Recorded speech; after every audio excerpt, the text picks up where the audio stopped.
रात 3 बजे पति पत्नी की लाश को कंधे पर उठाकर शमशान घाट में लेकर जाता है। जैसे ही वहां पर पहुंचता है तो अचानक से जो कांड होता है जानकर आप हिल जाएंगे। नमस्कार दोस्तों, स्वागत है आप सभी का एक बार फिर से हरियाणा के जिन से बड़ी खबर निकलकर सामने आ रही शामली कला से, जहां पर एक महिला रहा करती थी जो कि अपने पति के साथ में रहा करती थी। महिला का नाम रोशनी बताया जा रहा। अज्जा में उसका पति घर पर आता है। पति काफ़ी ज़्यादा शराब का सेवन किया करता था और घर पर आने के बाद में पत्नी के साथ में लड़ाई झगड़े करना शुरू कर देता है। सबसे ज़्यादा हैरानी वाली बात तो ये थी कि उसकी पत्नी भी शराब का सेवन किया करती थी। दोनों शराब का सेवन करके इस प्रकार से लड़ाई झगड़े किया करते थे कि रोजाना पड़ोसी तंग रहा करते थे। पर आज शाम की बात थी, उसका पति आकर लड़ाई झगड़े कर रहा था पर महिला कुछ भी नहीं बोल रही थी। पड़ोसियों को थोड़ा थोड़ा शक हो जाता है कि महिला आज चुप क्यों है, पर वह अपने काम में ध्यान देते हुए सो जाते हैं। रात की बात थी जिस समय पर पति और पत्नी लड़ाई झगड़े करते हैं, पर लड़ाई झगड़े करते हुए पति अपनी पत्नी के मुंह को दबा देता है।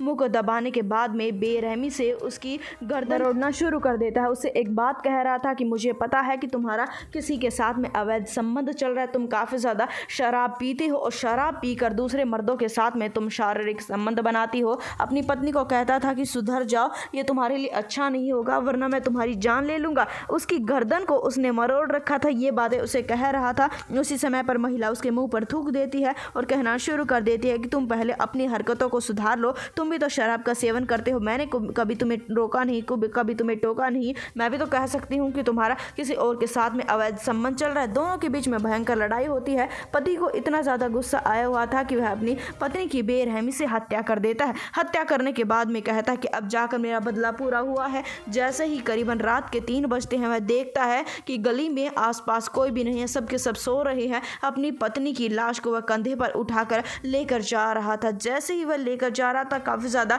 शराब का सेवन उसने कर रखा था। शराब के सेवन में उसे ज़्यादा कुछ पता नहीं था। वह अपनी पत्नी की लाश को शमशान घाट में लेकर जा रहा था। जैसे ही वह शमशान घाट में पहुंचता है, अचानक से वह धड़ाम से गिर जाता है। उसके ऊपर उसकी पत्नी की लाश गिर जाती है, जिसके चलते काफ़ी ज़्यादा शराब के नशे में धुत होने के चलते उसे कुछ भी सही गलत समझ नहीं आता। 1 से 2 बार कोशिश करता है वह उठने की। वह अपनी पत्नी की लाश को ठिकाने लगाने के लिए शमशान घाट में आया था, पर 2 से 3 बार कोशिश करने के बाद में जब वह ये नहीं कर पाता, शराब के नशे में धुत था, तो वहीं के वहीं सो जाता है। सुबह आदमी आते हैं, उसे इस हालात में देख हक्के बक्के रह जाते हैं कि ये किस प्रकार की हरकतें हैं। हर कोई सोच रहा था कि शमशान घाट में पति और पत्नी सो रहे हैं, जिसके चलते महिला को उठाया जाता है। पर महिला के चेहरे को जब देखा जाता है, वह खून से पूरे प्रकार से सना हुआ था। जैसे ही उसके पति को उठाया जाता है, वह दिख रहा था कि कल रात में उसने शराब पी होगी, क्योंकि उसकी आंखें बिल्कुल लाल हो चुकी थी। वह अपनी पत्नी की लाश को देखते ही डर जाता है। आसपास सभी गांव के लोग इकट्ठा हो चुके थे। वह कहता है कि मेरी पत्नी की तो कल रात में मैंने हत्या कर दी। ये सुनकर हर कोई हक्का बक्का रह जाता है। वह भागने की कोशिश कर रहा था, पर उसे पकड़ लिया जाता है। पुलिस को मौके वारदात पर बुलाया जाता है। हालांकि पुलिस ने अब आरोपी को गिरफ्तार कर लिया है। इस वारदात को जितना हो सके उतना शेयर कर दे, चैनल को सब्सक्राइब कर दे। हम आपसे मिलेंगे एक बार फिर से। धन्यवाद।